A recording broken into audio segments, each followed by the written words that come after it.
Today we're exploring a topic that has been hotly debated in the branding community, the tension between brand love and brand fame. Some argue that love and loyalty doesn't matter, only market penetration and distribution. Others, on the other side, argue that working to increase the affinity and emotional resonance is really important. My guest today navigates this debate brilliantly. Welcome back to another episode of the Brand Gravity Show, where we explore the captivating world of branding all through the lens of psychology. I am your host, Kaye Putnam, the psychology-driven brand strategist. Today, I'm excited to introduce a guest whose name is synonymous with one of the most intriguing concepts in brand love. I'm talking about none other than Dr. Erin Ahuvia, the Zarnecki Endowed Professor of Marketing at the University of Michigan, Dearborn. As the world's foremost expert in brand love, Dr. Ahuvia conducted the first scientific studies on the topic over 30 years ago. His latest book, The Things We Love, shines a light on the psychology behind brand love and was even named one of Amazon's best 20 business books for 2022. Dr. Ahuvia's pioneering research has earned him accolades, including a spot in the top 2% of scientists worldwide, according to a Stanford University study. He's no stranger to the limelight, with hundreds of press appearances and even a guest spot on the Oprah Winfrey Show under his belt. It's not just academics and media who have taken note of Dr. Ahuvia's work. He's a sought-after speaker and consultant for some of the world's leading brands, including Google, L'Oreal, Samsung, Maybelline, Procter & Gamble, Audi, General Motors, Microsoft, Ford, and JFK Market Research, just to name a few. Let's dive straight into the conversation.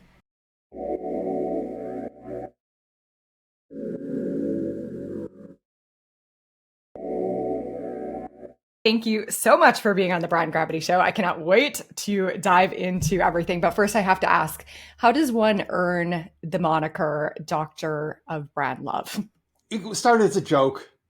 So because I do all this research on love, some friends started calling me Dr. Love. And I said, that's great. I mean, who wouldn't want to be called Dr. Love? But then some other friends said, oh, he's not Dr. Love. He's Dr. Brand Love. And so that's where it's stuck at Dr. Brand Love. It's sort of a little bit of a joke.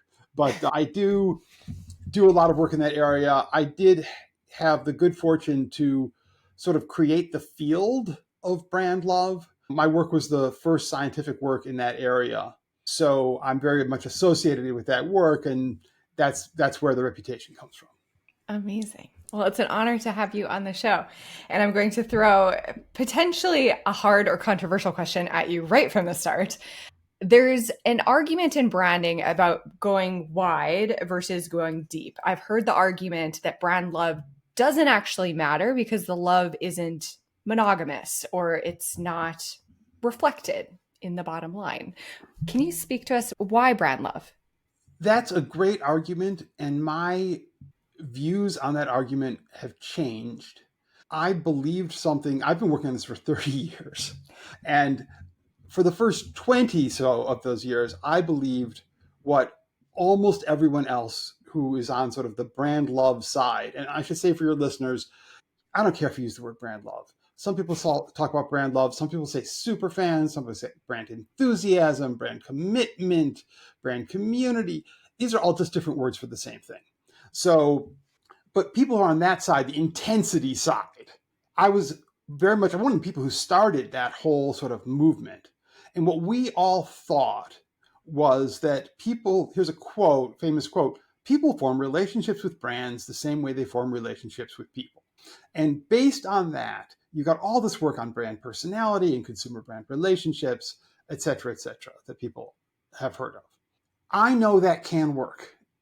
Just take a look at Apple. I mean, it's a perfect example of a company where someone says passion doesn't matter. Oh, come on.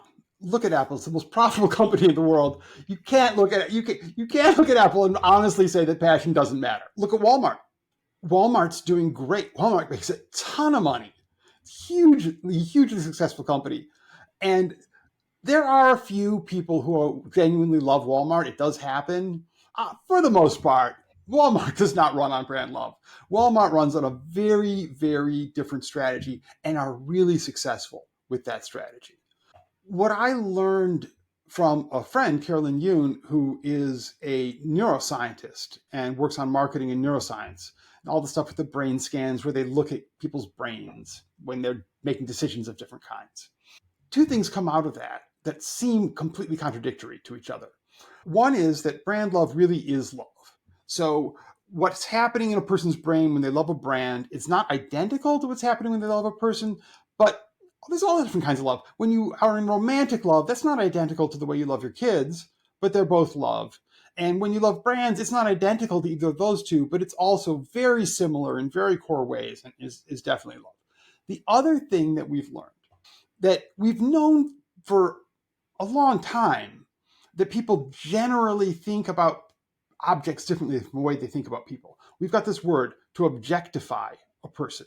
It means if you're objectifying a person, you're thinking about that person as if they were an object. And the fact that that word exists means that there is a difference between the way you think about people and the way you think about objects. Otherwise, that word wouldn't make any sense. Right? What we know from neuroscience now is that that difference is not just cultural. It's not like we're taught you're supposed to think about people differently in et cetera, ways. It's deeply hardwired into the core functioning of your brain. That the minute you see anything, your brain unconsciously and automatically sorts it into the person pile or the thing pile and thinks about it in fundamentally different ways. Make a long story short, in order to be really love something, to be passionate in the way that we talk about with Apple, your brain has to be processing that object, has to be thinking about that brand or that object as if it was a person. So your brain has to make that brand or object an honorary person in terms of the way it thinks about it. And so you know that your brain can do this. Again, go back to the word objectification. You're thinking about a person as if it was an object. So it really is a person, but your brain is kind of treating it at that moment like an object. You can do the reverse. You can take something that really is an object and your brain will treat it as a person. Why is this relevant? It really is, it's super relevant.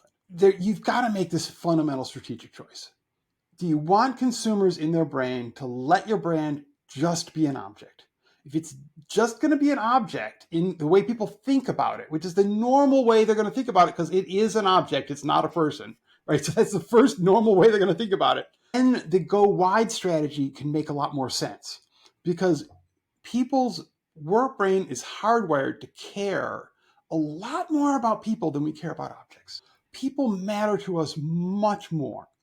The quintessential object that I use as my example is a milk carton.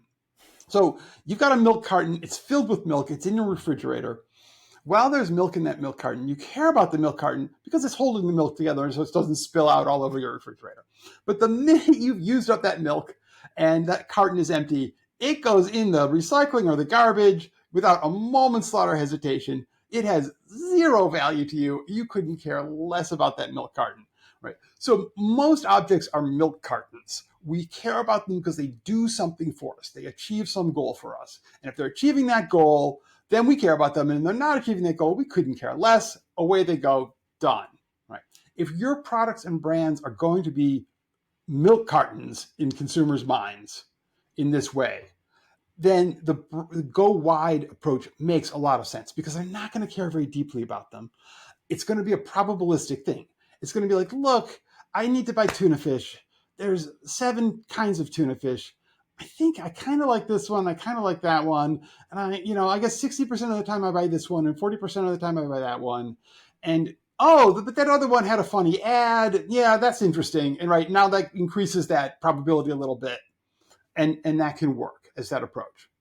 If you want instead to go deep, to go for like the brand love strategy, then you've got 2 challenges. Both companies have the same core challenge, which is to create a very good or even excellent product that stands out in the marketplace because it's so excellent and does great things for the consumer. So everybody's got to do that. So you've got to increase if you think about from the bottom being a bad product and the top being the most excellent product, you've got to move up towards better and better products. But if you are trying to go for brand love, you not only need to go up, you need to move over. You need to go from one side of one way of thinking to a different way of thinking. And you've got to get people to start thinking about the brand as if it was a person. And in this interview, we can talk about 3 ways to do that. But that adds an extra challenge to you. So the payoffs are super high if you can do it, but the challenges are also super high. It's not always the right thing to do. It depends on the company, it depends on the customers, what you're selling, a lot of different factors as to which of those strategies makes more sense. Thank you. You answered that with so much more nuance and so much better than I have been able to articulate. A lot of the brands and the businesses that I work with are they're people, like they're copywriters, they're designers, they're a person that's delivering a service. So I've been in the camp of going deep, like increasing that love. And I haven't been able to articulate why. And I now understand it so much better. So thank you. Thank you so much for that. Do you have a favorite case study of what the payoff can look like when a company does this? Sure. I want to say briefly, I'll give you the case study in a moment. Let's go back to what you just said about how a lot of your listeners, a lot of your clients are people. There's a whole thing with super fans. It's really interesting. It's really useful. Brittany Hodak has a book out on this, which I recommend to everybody. So it's an excellent way to think about things. If you say, well, where does super fans come from? Like, what are the original super fans? We're talking about, how people feel about their favorite rock band or their favorite singer, how they feel about their favorite sports team, how they feel about their favorite actor. Well, okay, what do all 3 of those things have in common? Those are all people, right? So people can be super fans of a brand as well, only if their brain thinks the brand is an honorary person and is sort of thinking about it as if it was a person. Then they can be a super fan of the brand the same way they're a super fan of a sports team. But until that, it's not going to happen with the same kind of intensity. Now, do I have an example? Apple, I mentioned, Apple's a perfect example because everyone's super familiar with Apple. It's obvious how successful they've been with this. It's obvious how much intensity they've generated with this. Apple takes brand love really seriously. So Apple measures brand love. Most people have no idea about this because Apple doesn't advertise this. They don't talk about it publicly. But inside the company, they are dead serious about brand love. They measure it. And when they design a new store or a new advertisement or a new product, they are very conscious about how do we create brand love for this thing. And that's the center of their strategy. And I have found, having researched this for years, every time I come up with here's another great way to create brand love, I look and I see either Apple, wow, you've been doing that for a couple of years, or a year later, they start doing it. And so they're very much on track with sort of what I've been thinking, even though, of course, they did it on their own. I didn't tell them how to do it, but we've been on the exact same wavelength for a very long time. And I'm working with other consumer electronics companies who look at Apple. I can't really, for confidentiality reasons, say too much about this, but we've looked and we've compared, what's happening at your company versus what's happening at Apple. And it really is clear around the strategies I recommend how those can work. And one of these companies I've worked with on this in depth has really been moving up and creating a lot more love among their customers. But if we go back to Apple, I talk about moving up, like having better and better products. Apple does it. They've got great products. And so they've moved up. But then there's the moving over, moving from the customer thinking about it as an object to the customer thinking about it as a person. How does Apple do that? Well, they do that in 3 ways. One, some of their products are a little bit anthropomorphic. Anthropomorphic simply means it looks like a person, or in Apple's case, it sounds like a person. So you talk to Siri and she talks back to you. You've got this conversation going with that. That either looking or sounding or acting like a person tricks the brain into putting that into the person category. And now it's something that you can form a relationship with, and you can form the sort of connections with and that passion with that people feel about Apple. So that's one of the ways.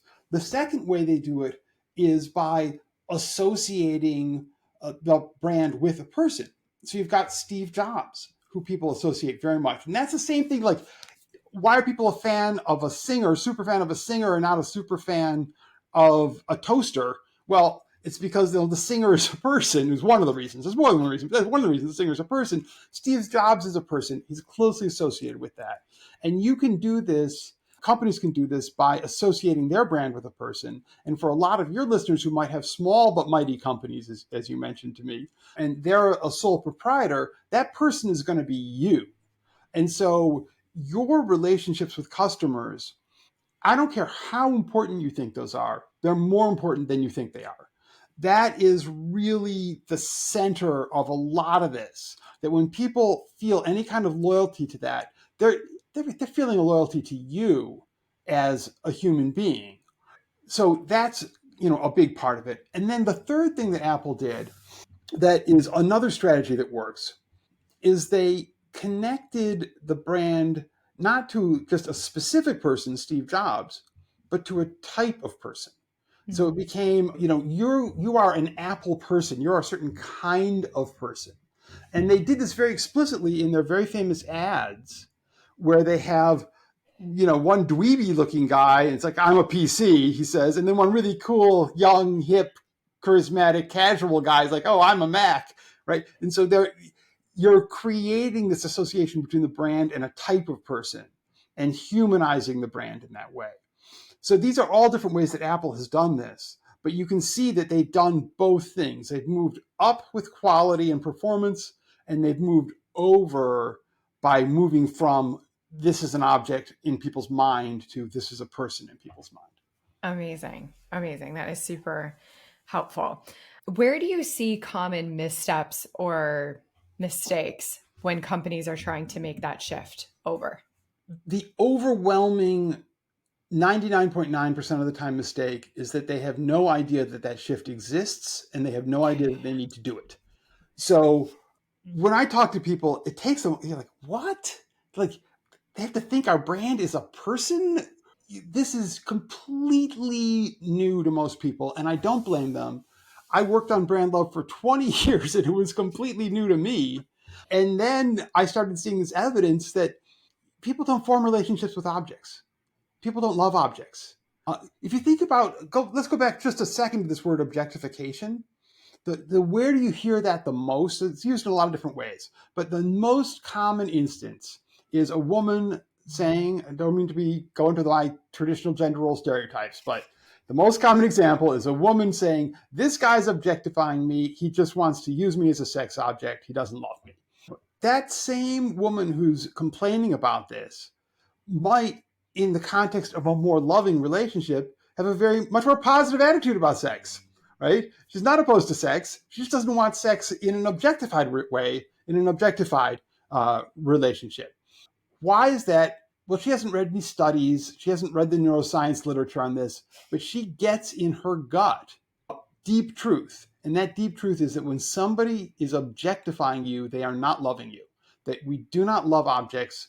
And if someone is thinking about you and treating you like an object, that is incompatible with that person loving you at the same time. And that's why that's such a strong objection that people make to that kind of a thing. So that's really powerful, but I had no idea that existed. It did not make any sense to me. When I started seeing the scientific evidence that that's true, I had to rethink everything I was doing. And then it all fell in place. Because one way that you might rethink that is, well, then people just don't love brands. But that's not true. People love brands all the time. I talk to people who love brands.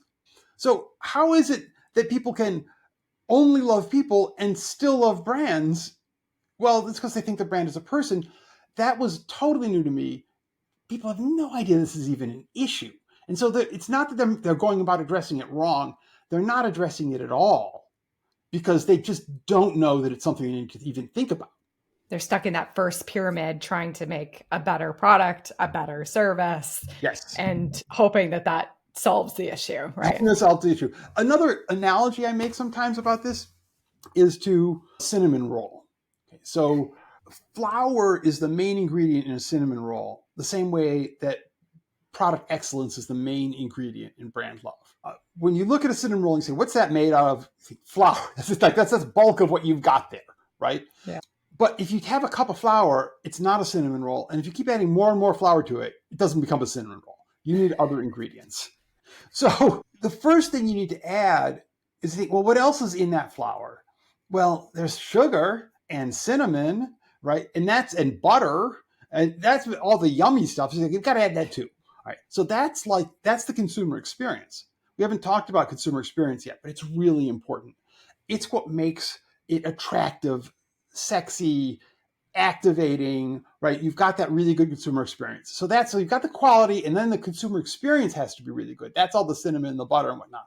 But you know what? There's another ingredient, and that in the cinnamon roll, and that's yeast.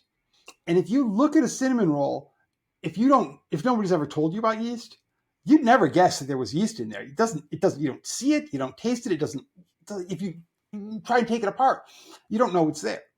But nothing happens, it doesn't work without the yeast. The yeast activates everything and makes everything else happen, even if it's not the largest ingredient. The yeast is this shift from thinking about the product as an object to thinking about it as a person.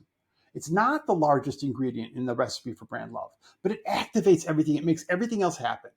But if you are looking at a cinnamon roll and you're just trying to dissect it, you'd never guess it was there. And that's why nobody knows that this is there, because it's not there on the surface.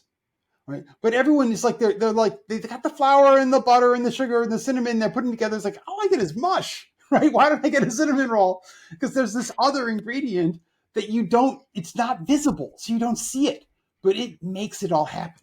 Such a good analogy.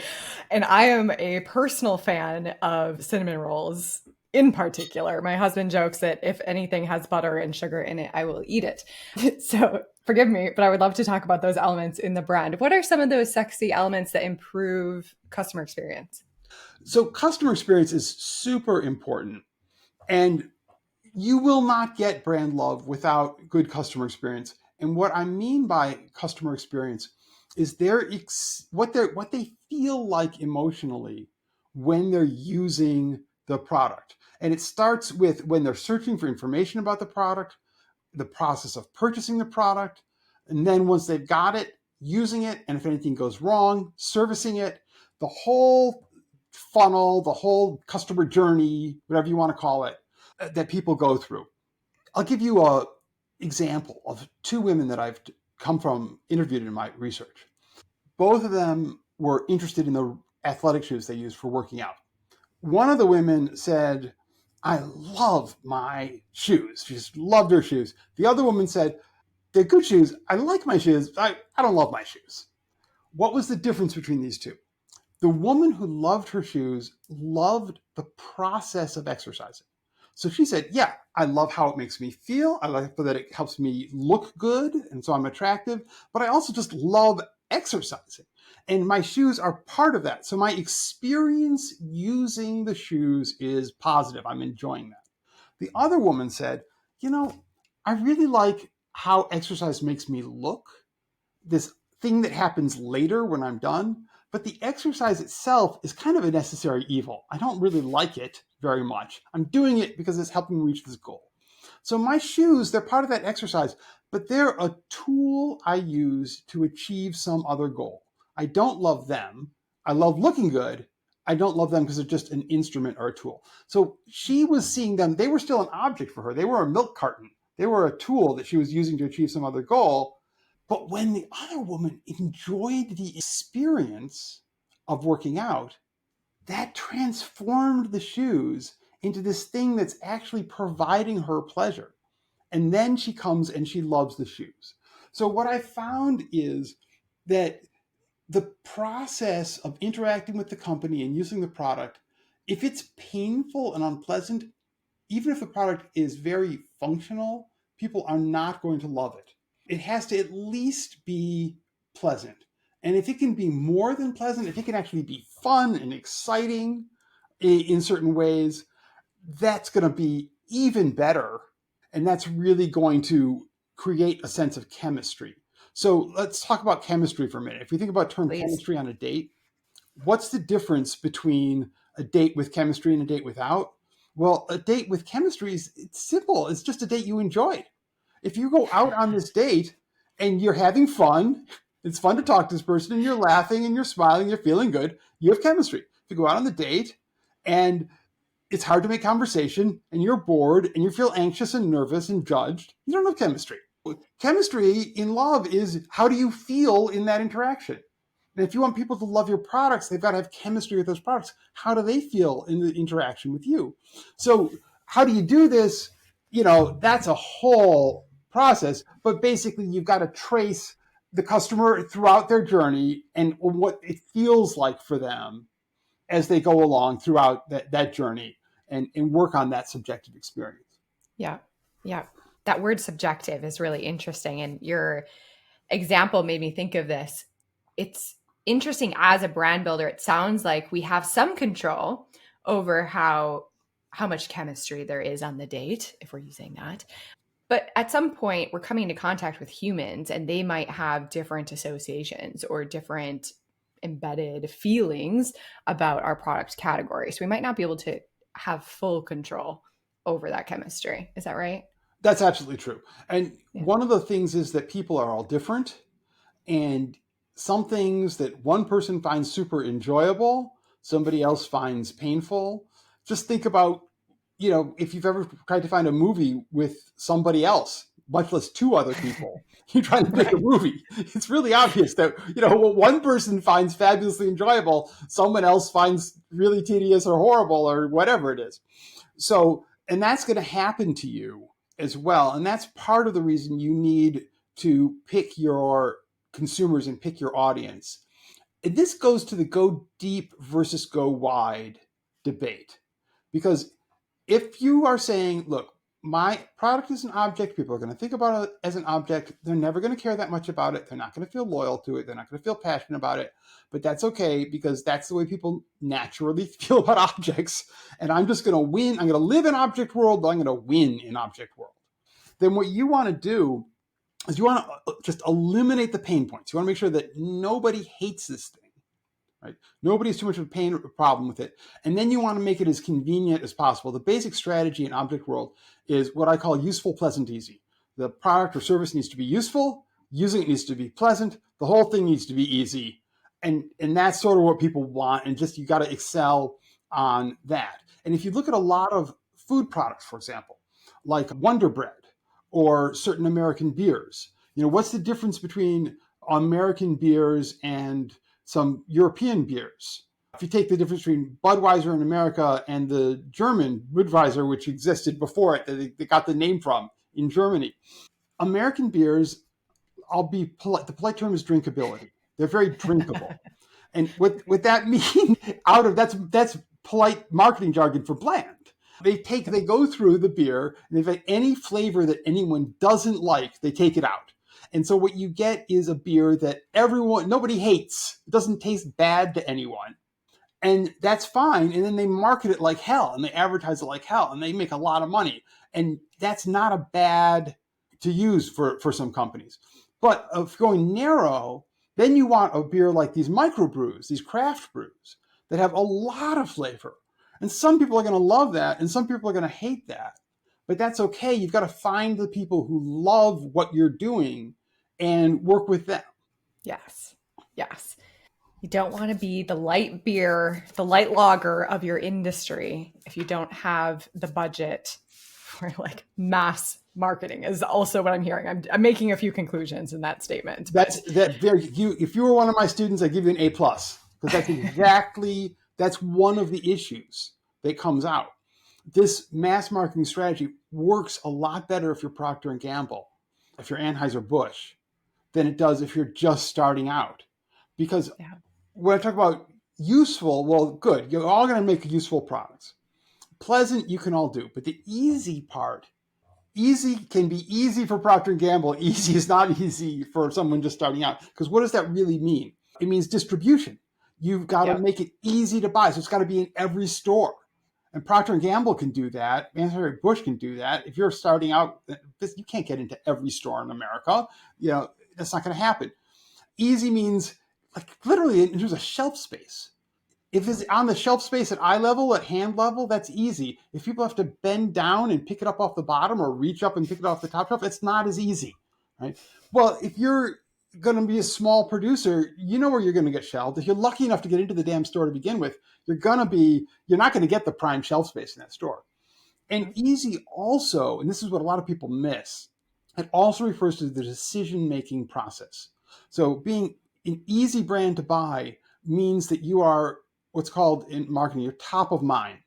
So if someone says, you go into a gas station convenience store and you want to buy a beverage, what's the first beverage you think of? Whatever that first beverage is that pops into your head, that's going to overwhelmingly be the one you end up buying.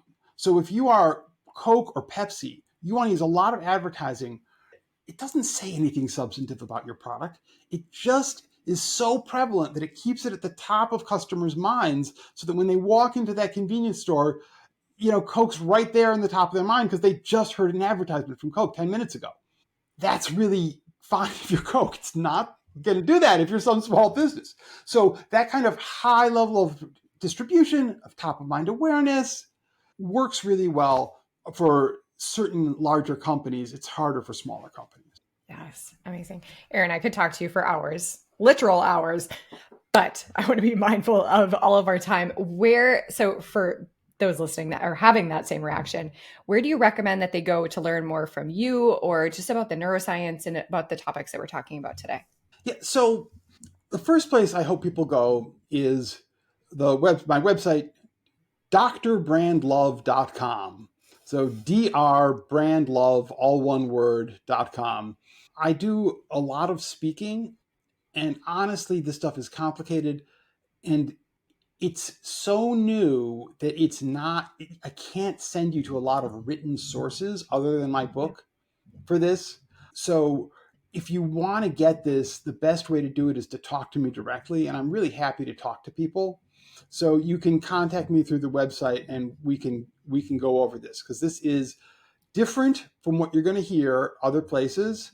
And it's very science-based, it's very well researched, and it's new there. The other place is just the book, which is The Things We Love, How Our Passions Connect Us and Make Us Who We Are. The book is a deep dive into the psychology behind all of this. And that's your sort of one-stop shopping if you want something to read. Amazing. We will link that below. And my final question for you, for those that are listening, what would be the first action step that you recommend that they take? Very first action step is to choose a strategy. Are you going to win in object world? We're an object. That's just the reality of what we are. That's the easiest way for people to see us. And we're going to compete on useful, pleasant, easy. And that's not a bad strategy at all.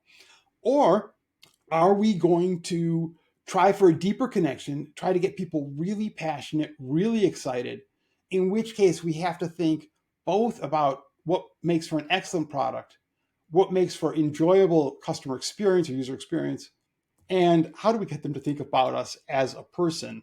In the book or in my talks, there's a lot of detail of how do you get people to think about a brand as if it was a person. It's not an easy question, but brands do it all the time. You see it every time someone's passionate about a brand. Amazing. Thank you so much for sharing your wisdom and your time with us today. This was one of my favorite conversations. I have loved every moment. Thank you so much. Well, thank you for having me on. It's really been a pleasure. And I look forward to speaking with you again sometime, perhaps, and hearing from people in your audience. Thank you so much for listening to today's episode of the Brand Gravity Show. I hope you enjoyed that conversation as much as I did.